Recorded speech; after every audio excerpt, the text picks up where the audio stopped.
no. Oh, yes. I'm just a bill. Yes, I'm only a bill. And if they vote for me on Capitol Hill, well, then I'm off to the White House where I'll wait in a line with a lot of other bills for the president to sign. And if he signs me, then I'll be a law. How I hope and pray that he will. But today I am still just a bill. You mean even if the whole Congress says you should be a law, the president can still say no? Yes, that's called a veto. If the president vetoes me, I have to go back to Congress and they vote on me again, and by that time you're so By old. that time, it's very unlikely that you'll become a law. It's not easy to become a law, is it? No, but how I hope and pray that I will. But today I am still just a bill. He signed your bill. Now you're a law. Oh, yes.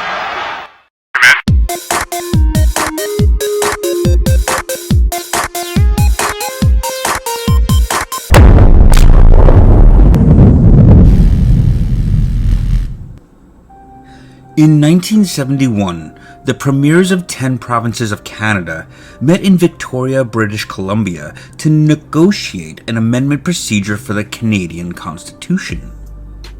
The Constitution of Canada was contained in the BNA Act, or the British North America Act of 1867, where Canada was granted independence from Britain. However, no procedure was given by which the Canadians could amend their constitution other than petitioning the British Parliament to enact the amendment. The movement to the patriation of the Constitution had been a patriotic issue since the 1920s, and in order to patriate the Constitution, the Canadian provinces had to agree on an amending procedure, and this problem was to be addressed by the Victoria Conference. The problem is complicated by the diversity of the Canadian provinces in size as well as in politics and culture. So let's examine their problem a little closer.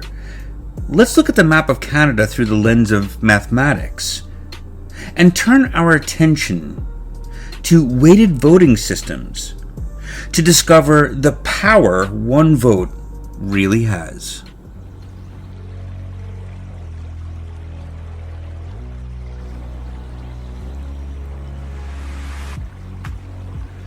Consider the following table. In the second column of this table, it shows that in 1970, the two largest provinces, Ontario and Quebec, contained 64% of the Canadian population. Any scheme which treated all provinces equally, as in the United States, where a constitutional amendment must be approved by 3/4 of the states, with large and small states being treated equally, would surely be unfair to the residents of these provinces. The amending procedure proposed by the Victoria Conference recognized provincial disparity. A constitutional amendment would have to be approved by 1. Ontario, and 2. Quebec, and 3. British Columbia, and 1 prairie province, or all 3 prairie provinces, and 4. At least 2 of the 4 Atlantic provinces. Notice that both Ontario and Quebec have veto power over the constitutional amendments. British Columbia also seems to have considerable power. The quote-unquote prairie provinces are Alberta, Saskatchewan, Manitoba, and the Atlantic provinces are New Brunswick, Nova Scotia, Prince Edward Island, and Newfoundland. How fair is this particular scheme? Does the unequal power of the provinces mirror, at least roughly, their relative populations? To answer questions like these, we need to formalize and quantify the notion of power of a voter in a voting body. Today, we will use elementary probability and calculus to develop a power index, an index which we will define as widely used in many areas in political science. So the next question we must ask ourselves is, what is a weighted voting scheme?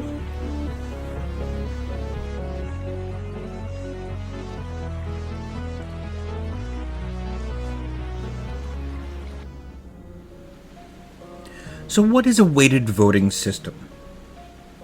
Well, it is a formal voting arrangement in which players will vote yes or no to pass a motion. And a motion requires a certain number of votes, called a quota. So there are three elements to our weighted voting system: the players, their weights, or number of votes, and the quota, the number of votes needed to pass a motion. The notation for this is as follows, where Q is the quota and the W's are the weights of our voters. That is the number of votes that each player commands. Now, the quota is restricted between two values. In most voting systems, the quota is something called a majority, or more than half of the people who are voting agree to something, so that quota is met. So the quota must be greater than that number. But the quota cannot be any larger than the total weight or the total number of votes that the players have. We call a dictator a player whose weight is equal to or bigger than the quota. A dictator has all the power in a weighted voting system. In contrast, a dummy is a player that never has any say in the outcome of a vote. They have no voting power. When a dictator is in play, all other players are dummy voters.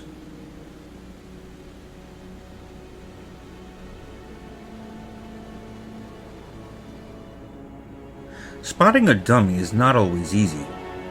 Consider 4 college students starting up a new business. We'll call the 4 students players 1 through 4. Now each decide to invest $10,000, which equates to 10 votes in their shares, in their partnership.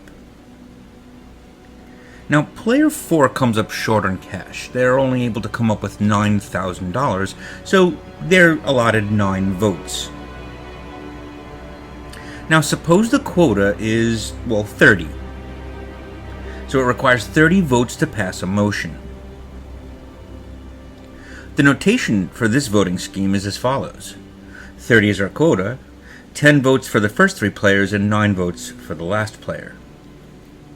Is this a fair partnership? Pause the video now to see if you can figure it out.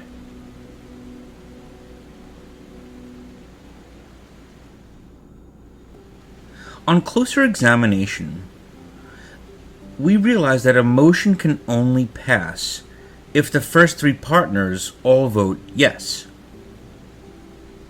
But then, it really makes no difference what partner 4 does, or how they vote, because partners 1, 2, and 3 will have already met the quota. So there will never be a time where player 4's vote will actually make a difference. Therefore, in effect, player 4 is a dummy voter. Player 4 has no power in the vote, and therefore, this is not a very fair scheme. How about we consider this voting scheme, where 7 is a quota, A, B, C, and D are our players. Let's list all winning coalitions that could possibly play out. If just A and B get together and vote yes, then the quota is met. If A, B, and C vote together, the quota is obviously met. If A, C, and D meet, they just meet the quota. And if A, B, and D all vote yes, then they meet the quota. And a grand coalition is when everybody votes yes. And of course, that's always going to pass, or at least should.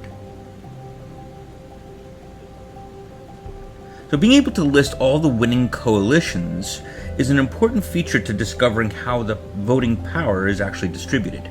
And here, no one can pass a motion unless A votes yes. So it seems that A has a particular amount of power in this particular voting scheme. More on that later. Let's consider this voting scheme, where 6 is the quota, and here are the 4 players A, B, C, and D.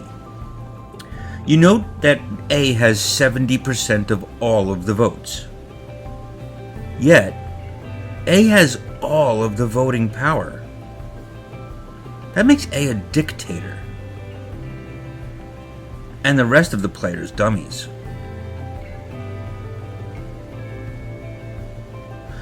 A slightly different voting scheme here, where the quota is 6. The first 3 players have 3 votes each, and the last one has 1 vote. The last voter, D, holds 10% of the votes. But unfortunately, D has no way of making any difference in the outcome of a vote. So D is a dummy voter. D has no power in this voting scheme. So we see that voting power is not proportional to the number of votes that each voter commands. So how do we measure voting power?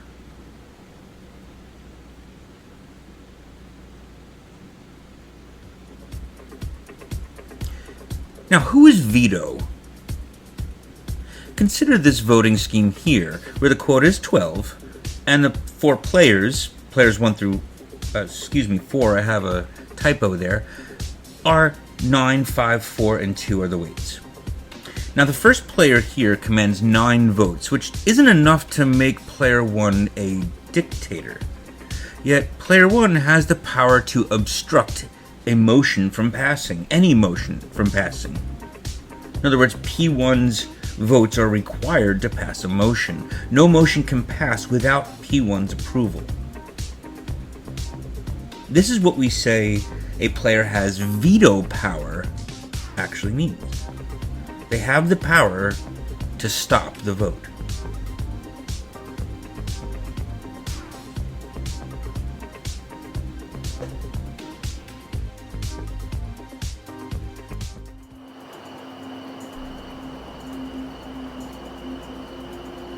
There's something weird with parliamentary politics.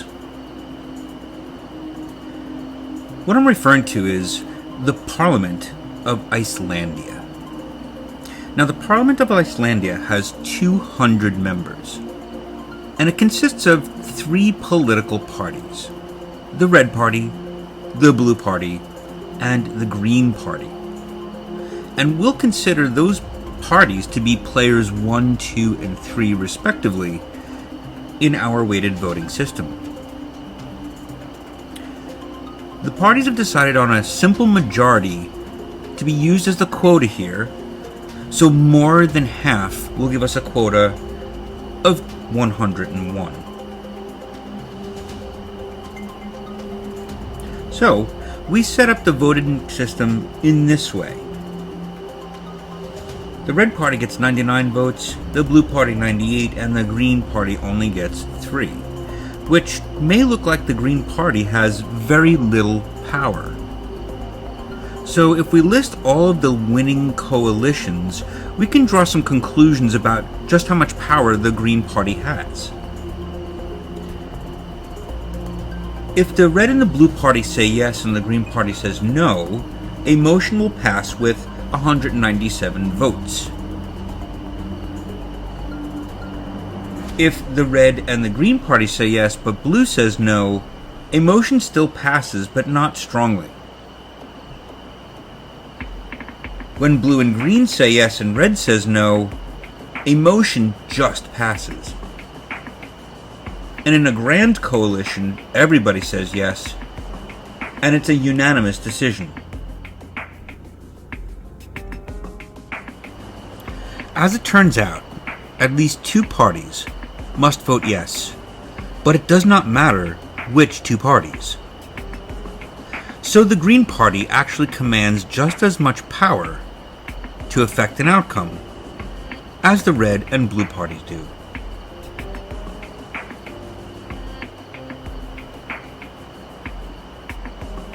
So what we're going to see is measuring voting power is subtle. And to help us do that, we're going to first define something called a critical player. Now, what is a critical player? A critical player is a person, a player, that is required in order for a coalition to become a winning coalition. That is, it is a player that's required for that coalition to win. Whereas if you take away their weight, it's less than the quota and will not pass.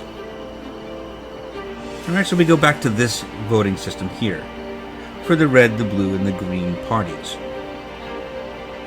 Let's list again their winning coalitions, and we'll take note to which players are the critical players in each particular coalition. So when the red and the blue party vote yes, you get 197 votes, but both parties are required to pass the motion. For red and green, we get 102, and both parties are required to pass the motion. Blue and green with 101, again, both parties are required to pass the motion. But when it comes to the grand coalition of 200 votes, no one is a critical player because any two can pass the vote, and the third player becomes unnecessary. So no one here is really a critical player.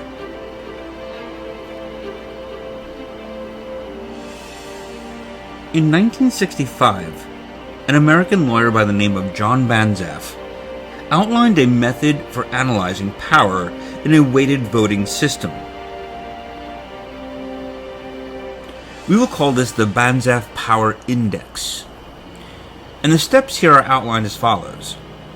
First thing we're going to do is we're going to count the number of winning coalitions in which a certain player is a critical player. So we'll call this number B sub I for each player I.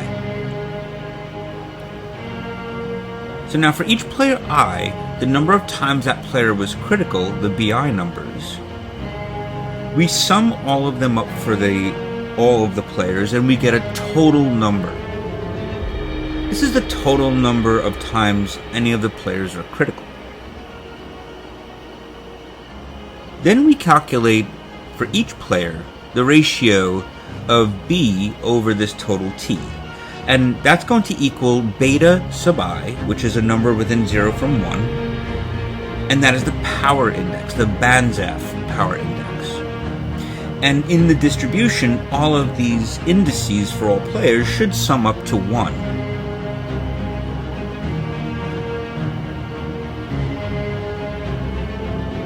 For an example, let's consider this system. A quota of 4 and powers 3, 2, and 1 in terms of weights for each of the players. By listing all of the winning coalitions and who the critical players are, we can sort out the power index for each player. So what I'm doing here is I'm listing all of the winning coalitions and the totals that they get, and who is the pivotal player or players in those coalitions. Now I count up how many times each player is critical and sum up the total for all of those. The Banzhaf index for the first player is 3 over 5, and for the second and third player, 1 over 5, which we can translate into percentages to really kind of get a grasp of what the power distribution is.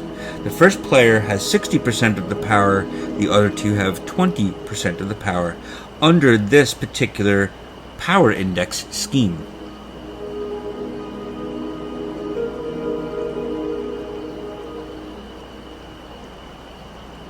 John Banzhaf applied his method in 1965 to the New York-Nassau County Board of Districts on Long Island. What he discovered was that 3 of the districts were dummy voters, having 0 power. This led to the reorganization of the board and the districts, along with the abolishment of weighted voting systems in New York State, in favor for a more fair legislature. In this legislature, each member would have only 1 vote, and it was a 19-member legislature. So using mathematics really brought the attention to power in weighted voting systems, and brought a lot of political change along with it.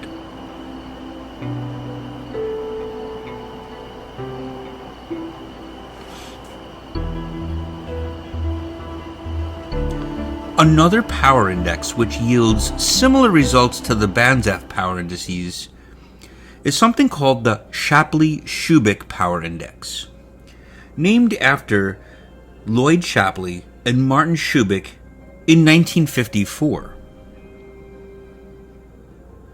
You see, in this scenario, we take more of a combinatorial approach to forming coalitions. That is, coalitions are formed sequentially. So how the coalitions are chosen does make a bit of a difference. And if we form coalitions sequentially, we will refer to them as a sequential coalition. Now, in this particular scenario, as players join a sequential coalition in a particular order, eventually the coalition becomes a winning coalition. And the player in each case responsible for the win is called a pivotal player. And we will outline the steps for the Shapley-Shubik method, which you will see mimic, mostly, the Banzhaf system. But instead of looking for a critical player, we will look at pivotal players. Again, what is a pivotal player? Well, using a sequential coalition, when this particular player is added to the coalition, it automatically then becomes a winning coalition. And one thing to note about this is that every sequential coalition has only one pivotal player, one person who turns the tide for the coalition.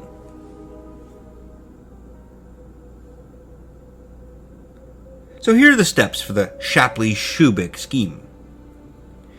To calculate the power index in the Shapley-Shubik scheme, the first thing we do is list all possible sequential coalitions. And T will be the total number of such coalitions. Since there will be one pivotal player amongst each sequential coalition, T will be the total number of pivotal players, or the number of such coalitions. In each coalition, we will determine the pivotal player. And for each player, we will count the number of times they are a pivotal player. This number we'll call capital S sub I for each player P sub I. So then calculating the ratio sigma sub I, which will be S sub I over the total, will give us what's called the Shapley-Shubik power index, a measure of the voting power of the particular player. And the complete list of all the sigmas is referred to the power distribution.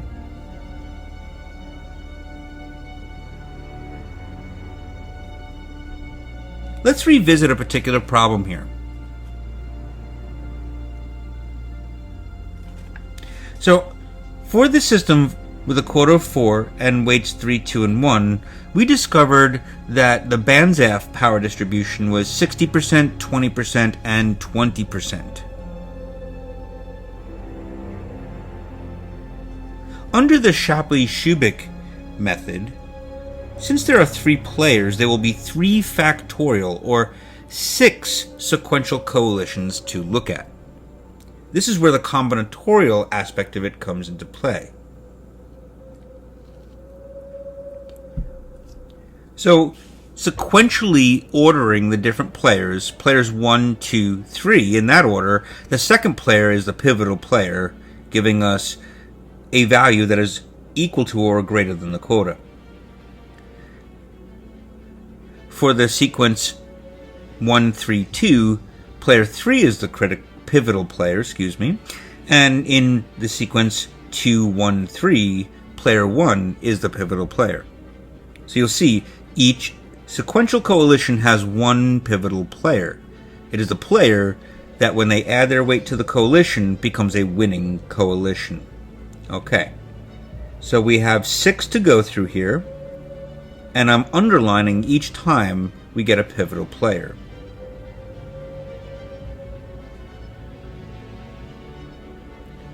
So as we construct each one, we record each player's sequential win and underline it, and notice the sequential coalition has one pivotal player, and the total is the number of coalitions, so T is going to be 6.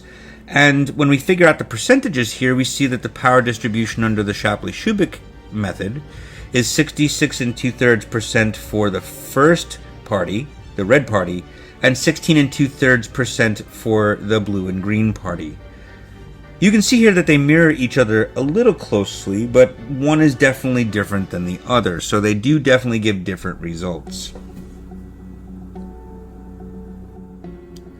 Now, if one considers the Electoral College used in the US, there are 51 sequential coalitions to consider.